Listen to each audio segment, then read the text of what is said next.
Bonjour, bienvenue au Café de la Photo. Alors, est-ce que notre exposition sur Ansel Adams vous a plu? Très bien. Comme toujours, je suppose que vous voudriez voir notre exposition du jour? Très bien, parfait. Notre exposition du jour est sur Julius Shulman, un photographe américain né en 1910 à New York et décédé en 2009 à Los Angeles. C'était un photographe spécialisé dans l'architecture. Il étudie à Los Angeles mais n'obtient jamais son diplôme. C'est grâce à un de ses amis qui travaille pour Richard Neutra, le célèbre architecte qui a révolutionné l'architecture californienne, qui lui demande de prendre des photos d'une demeure construite par Neutra. Il se présente au rendez-vous avec son Kodak Vest Pocket, un appareil photo non professionnel.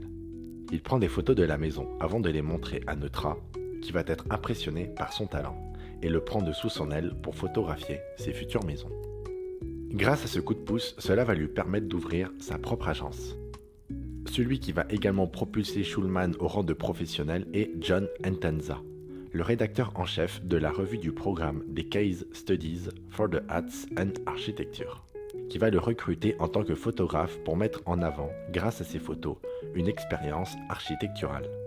Un programme de construction destiné à encourager les architectes à concevoir des maisons accessibles et modernes, mettant en avant des matériaux industriels. Shulman mit en évidence ses constructions grâce à ses photos esthétiques, et une particulièrement deviendra célèbre, et ce fut maison numéro 22, prise dans la Stadthaus de l'architecte Pierre Koenig, qui met en avant deux femmes en train de discuter dans un salon surplombant la ville de Los Angeles de nuit. Le côté onirique et irréaliste de la photo plut tout de suite. Cette photo a perfectionné l'art de la mise en scène dans le monde de l'immobilier et caractérise surtout l'American Dream et la culture californienne, surtout à Hollywood, lieu de réussite et de gloire. D'ailleurs, cette expérience architecturale ne rencontra pas le succès tout de suite, à cause du prix et du fait qu'elle ne plaisait pas aux classes moyennes qui leur étaient pourtant destinées. Le succès vint plus tard et maintenant, ce genre de maison est devenu la norme dans les hauteurs d'Hollywood. Il se distinguait par son utilisation de la lumière naturelle, des ombres et des angles pour mettre en valeur les formes géométriques des bâtiments. Cela permettait de créer un lien entre les structures et leur environnement.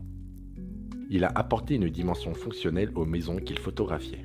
Beaucoup de ses collègues de l'époque photographiaient des maisons vides. Et lui n'avait pas peur de placer des personnes dans ses photos pour caractériser un cadre de vie et rajouter de la perspective. Son but n'était pas de photographier des bâtiments, mais un style de vie. Le lieu qui l'inspirait pour ses photos était Palm Springs. Grâce à l'émergence de nouvelles beautés architecturales dues aux célébrités qui construisaient ici pour échapper à la presse à Los Angeles, c'est dans ce désert californien que des maisons vont être construites et dont il mettra en valeur le travail des architectes et donnera naissance au mouvement du desert modernisme.